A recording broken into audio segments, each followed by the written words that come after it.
सभी भाई बहनों को राम राम। आज मैं आपको एक ऐसी कथा सुनाती हूँ जिस कथा को सुनने मात्र से घर में अन्न और धन की वृद्धि होती है और समस्त कामनाओं की पूर्ति होती है। मैं आपको द्रौपदी की चरी की कथा सुनाती हूँ। आपने ये तो सुना होगा कि द्रौपदी के पास एक ऐसा पात्र था जिसके अंदर जब तक द्रौपदी भोजन नहीं करती थी तब तक अन्न की कमी नहीं आती थी। आपने ये सुना था द्रौपदी को भगवान सूर्य नारायण ने एक तरी दी थी। उस तरी पात्र पंच धातु से बनी हुई तरी जो भगवान सूर्य नारायण ने द्रौपदी को उसकी पूजा करने के लिए दी थी। द्रौपदी सूर्य भगवान को अर्घ्य देती थी और काफ़ी वर्ष हो गए।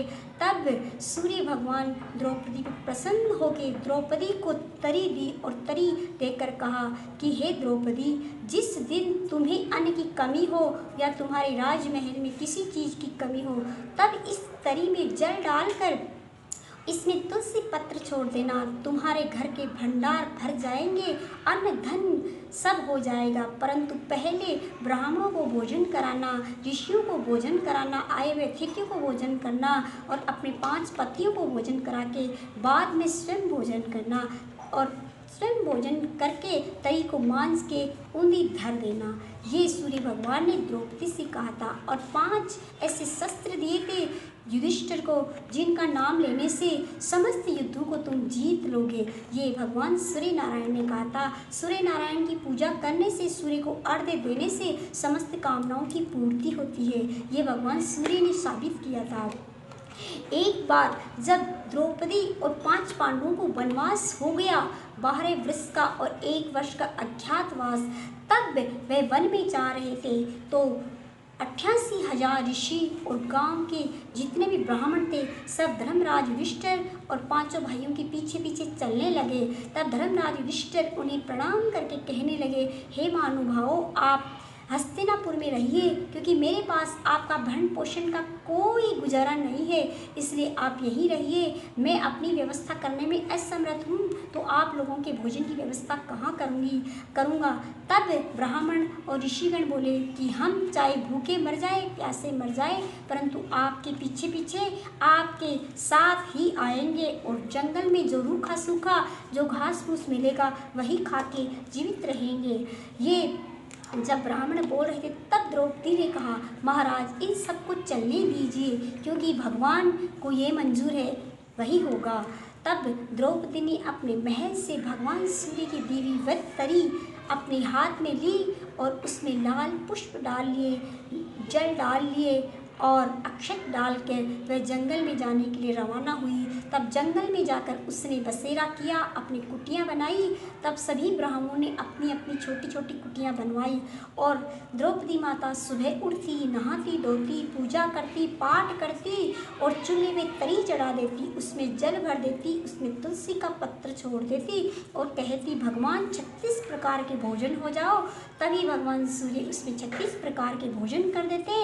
88,000 ऋषियों को जिमाती, आवे हुए अतिथियों को जिमाती, 5 पतियों को जिमाती, पीछे आप जीम के तरी मांझ के धर देती। थोड़े दिन बाद में दुर्योधन को बेरा पड़ गया, जलू बलू काहे का श्राप दूं। एक दिन दुर्वासा ऋषि हस्तिनापुर में आए और दुर्योधन से बोले कि मांगो जो तुम मांगना चाहते हो। तब दुर्योधन बोले दुर्वासा ऋषि से कि आप 4 मास का चौमासा मेरे ही राजमहल में करिए।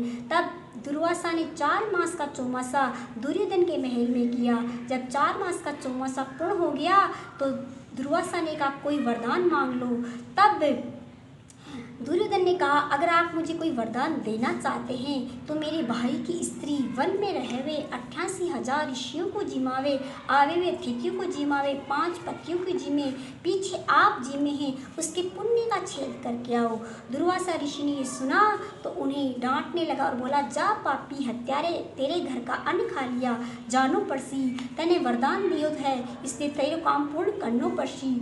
दुर्वासा ऋषि 88,000 ऋषियों को लेकर द्रौपदी की कुटिया में जाने के लिए तैयार है। उधर द्रौपदी सुबह उठी, नहाई धोई, पूजा करी, पाठ करी, चूल्हे में तरी चढ़ा दी, तुलसी का पत्ता छोड़ दिया, मन चाहा भोजन हो गया। 88,000 ऋषियों को जिमाया, आवे तिथि को जिमाया, 5 पत्नियों को जिमाया। पीछे आप जिम के तरी मांझ के धर दी, जिस तरह तरी मांझ के धर दी उसी तरह दुर्वासा ऋषि ने खड़े नाद बजा दी। अलख निरंजन भगवान युधिष्ठिर द्रौपदी से आकर बोले, द्रौपदी तू जीम ली क्या? हाँ महाराज मैं तो जीम ली।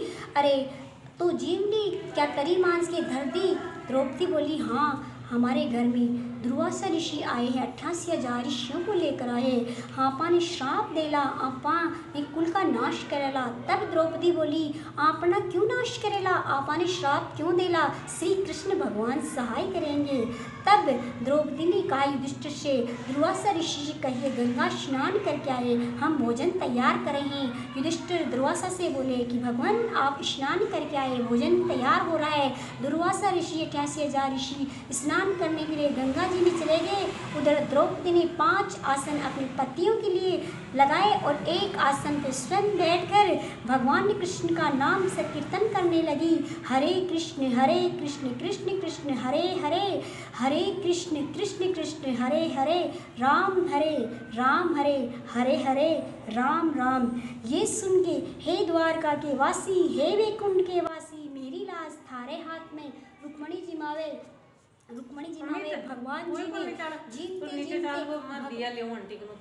ने जीमते भगवान खड़े हो गए।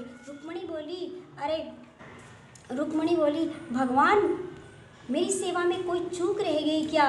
कभी नहाता बाजो, कभी सूता बाजो, आज तो थे जीमता भी भाज लिया। ना रानी तेरी सेवा में कोई चूक ना रही, तेरी सेवा तो मैं बहुत प्रसन्न हूँ, परंतु मैं अपने भक्तों के वश में हूँ। मेरा भक्त बैकुंठ में धावे तो बैकुंठ में, काशी में धावे तो काशी में, और घर में धावे तो साक्षात जाके खड़ा हो जाऊँ। ये सुन के भगवान ने कृष्ण द्रौपदी के पास आए और द्रौपदी से बोले, अरे द्रौपदी तू मुझे याद कर रही थी? हाँ मैं तुझे याद कर रही थी। तब कृष्ण बोले, आज तो मैं भूखा हूँ। अरे बावला भूखा काहे को आया है? मेरे घर में एक अन्न का दाना को नहीं और तू कह रहा है मैं भूखा हूँ। तब कृष्ण बोले, अरे बावली मेरा नाम ले ले, सर्व सुख हो जाए, सातों पीढ़ी धन कोने निमड़े। फिर तू ये कैसी बातें कर रही है? जा मेरी तरी ला कर दे। तब द्रौपदी बोली, तरी तो मैंने मांझ के धर दी, तू ला तो सही। द्रौपदी रानी तरी लेके आई और भगवान कृष्ण ने बाएं हाथ तरी में दिया। एक तुलसी का पत्ता चिपका पड़ा था और बाएं हाथ से निकाल के दाएं हाथ में रखा और मुखारविंद में रखा। भगवान ने एक जल लिया और जल के जाते ही भगवान कृष्ण के अंदर तुलसी के जाते ही समस्त त्रिलोकी धाव गया। समस्त देवगण, मानव, दानव, सृष्टि में जितने भी ऋषि और ब्राह्मण और देवता थे सब तृप्त हो गए। सब इस तरह धापे, उधर दुर्वासा ऋषि धाप गए। कोई अगाड़ी भाजे, कोई पिछाड़ी भाजे, कोई उल्टी ले, कोई डकार ले। उनके पेट इस तरह भर के आफर गए कि उनको एक श्वास लेना भी मुश्किल हो रहा था। तब वो बोले, अरे द्रौपदी मैं तेरा सत्य हरने के लिए आ रहा था, परंतु तूने तो मेरा ही सत्य हर लिया। तुझे प्रणाम सती द्रौपदी, तुझे प्रणाम, तूने मेरा सत्य हरा है। जो दुर्वासा ऋषि आज तक सभी को श्राप देकर मुक्त नहीं करता, आज तूने मुझे हर लिया है। मैं तुझे बारंबार प्रणाम करता हूँ, तेरे उस भगवान को प्रणाम करता हूँ जिसकी तू दासी है, उसे मैं बारंबार प्रणाम करता हूँ। ये कह के दुर्वासा ऋषि जाने लगे। तभी धर्मराज युधिष्ठिर आए और बोले, भगवान भोजन तैयार है, जीम लीजिए। तब दुर्वासा बोले, त्रिलोकी धाप गया तुम्हारी क्या और थारी क्या। जय हो तेरी रानी द्रौपदी की, जय हो 5 पांडवों की, जो तूने मुझे पूर्ण रूप से दबाया, त्रिलोक को दबाया। तब युधिष्ठिर बोले, मेरी जय मत बोलो, पांडवों की जय मत बोलो, द्रौपदी की जय मत बोलो, भगवान कृष्ण की जय बोलो। तब भगवान दुर्वासा भगवान कृष्ण की जय बोले। बोलो श्री कृष्ण भगवान की जय।